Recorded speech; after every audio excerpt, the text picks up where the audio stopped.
ಸೌಂದರ್ಯಲಹರಿ ಶ್ಲೋಕ ಸಂಖ್ಯೆ 81.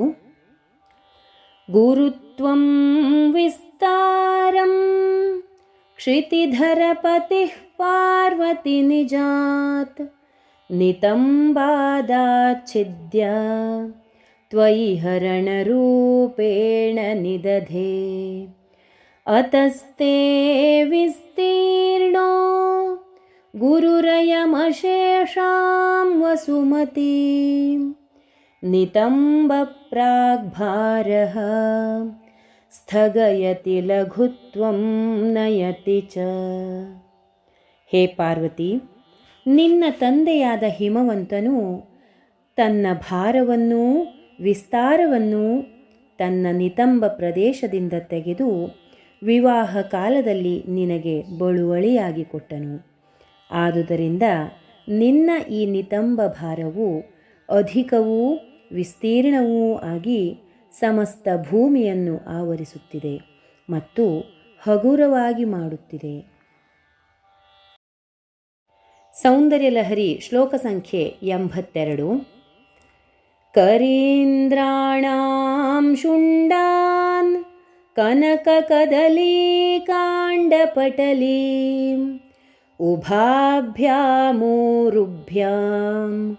ಉಭಯಮಪಿ ನಿರ್ಜಿತ್ಯ ಭವತಿ ಸುವೃತ್ತಾಭ್ಯಾಂ ಪತ್ಯುಃ ಪ್ರಣತಿ ಕಠಿನಾಭ್ಯಾಂ ಗಿರಿಸುತೆ ವಿಧಿಜ್ಞೇ ಜಾನುಭ್ಯಾಂ ವಿಬುಧಕರಿ ಕುಂಭದ್ವಯಮಸಿ.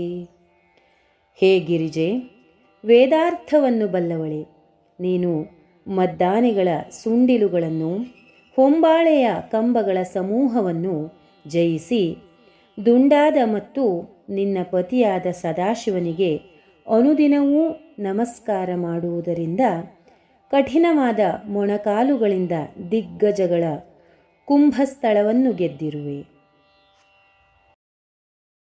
ಸೌಂದರ್ಯಲಹರಿ ಶ್ಲೋಕ ಸಂಖ್ಯೆ 83. ಪರಾಜೇತುಂ ರುದ್ರಂ ದ್ವಿಗುಣಶರಗರ್ಭೌ ಗಿರಿಸುತೆ ನಿಷಂಗೌ ಜಂಘೇತೆ ವಿಷಮವಿಶಿಖೋ ಬಾಢಮಕೃತ ಯದಗ್ರೇ ದೃಶ್ಯಂತೆ ದಶಶರಫಲಾಃ ಪಾದಯುಗಲೀ ನಖಾಗೃಚ್ಛದ್ಮಾನಃ ಸುರಮಕುಟಶಾಣೈಕನಿಶಿತಾಃ.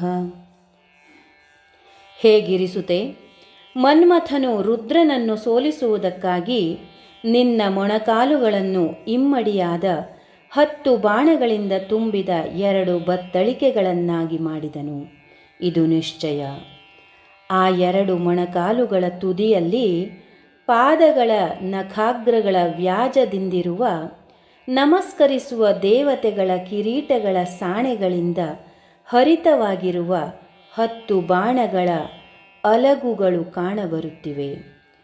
ಇಲ್ಲಿ ಶ್ರೀದೇವಿಯ ನಖಾಗ್ರಗಳನ್ನು ಬಾಣಗಳ ಅಲಗುಗಳೆಂದು ಉತ್ಪ್ರೇಕ್ಷಿಸಿದೆ. ಸೌಂದರ್ಯಲಹರಿ ಶ್ಲೋಕ ಸಂಖ್ಯೆ 84. ಶ್ರುತೀನಾಂ ಮೂರ್ಧಾನೋ ದಧತಿ ತವ ಯೌ ಶೇಖರತಯಾ ಮಮಾಪ್ಯೇತೌ ಮಾತಃ ಶಿರಸಿ ದಯಯಾ ದೇಹಿ ಚರಣೌ ಯಯೋಃ ಪಾದ್ಯಂ ಪಾಥಃ ಪಶುಪತಿ ಜಟಾಜೂಟತಟಿನಿ ಯಯೋರ್ಲಾಕ್ಷಾ ಲಕ್ಷ್ಮೀಃ ಅರುಣಹರಿಚೂಡಾಮಣಿರುಚಿಃ. ಹೇ ಮಾತೆ, ನಿನ್ನ ಯಾವ ಪಾದಗಳನ್ನು ಉಪನಿಷತ್ತುಗಳು ಶಿರೋಭೂಷಣವಾಗಿ ಧರಿಸಿವೆಯೋ, ಯಾವ ಪಾದಗಳನ್ನು ತೊಳೆಯಲು ಯೋಗ್ಯವಾದ ತೀರ್ಥವು ಪಶುಪತಿಯ ಜಟಾಜೂಟದಲ್ಲಿ ಗಂಗೆಯಾಗಿದೆಯೋ, ಯಾವ ಪಾದಗಳಲ್ಲಿ ಬೆಳೆದುಕೊಂಡಿರುವ ಅರಗಿನ ಸೊಬಗು ವಿಷ್ಣುವಿನ ಅರುಣವಾದ ಚೂಡಾಮಣಿಯ ಕಾಂತಿಯಾಗಿದೆಯೋ ಆ ಪಾದದ್ವಯವನ್ನು ನನ್ನ ತಲೆಯಲ್ಲಿ ದಯೆಯಿಂದ ಇರಿಸು. ಸೌಂದರ್ಯಲಹರಿ ಶ್ಲೋಕ ಸಂಖ್ಯೆ 85. ನಮೋ ವಾಕಂ ಬ್ರೂಮೋ ನಯನರಮಣೀಯಾಯ ಪದಯೋಃ ತವಾಸ್ಮೈ ದ್ವಂದ್ವಾಯ ಸ್ಫುಟರುಚಿರಸಾಲಕ್ತಕವತೆ ಅಸೂಯತ್ಯತ್ಯಂತಂ ಯದಭಿಹನನಾಯ ಸ್ಪೃಹಯತೆ ಪಶೂನಾಮೀಶಾನಃ ಪ್ರಮದವನಕಂಕೇಲಿತರವೇ. ಹೇ ಭಗವತಿ, ಕಣ್ಣುಗಳಿಗೆ ಪ್ರಿಯವನ್ನುಂಟು ಮಾಡುವ ಅರಗಿನ ರಸದಿಂದ ಸ್ಫುಟವಾಗಿರುವ ನಿನ್ನ ಚರಣ ಯುಗ್ಮವನ್ನು ನಮಸ್ಕರಿಸುತ್ತೇನೆ. ನಿನ್ನ ಪಾದಗಳಿಂದ ಪೆಟ್ಟನ್ನು ಬಯಸುವ ಪ್ರಮದ ವನದಲ್ಲಿರುವ ಅಶೋಕ ವೃಕ್ಷದ ವಿಷಯದಲ್ಲಿ ಪಶುಪತಿಯು ಅತ್ಯಂತವಾಗಿ ಅಸೂಯೆ ಪಡುತ್ತಾನೆ.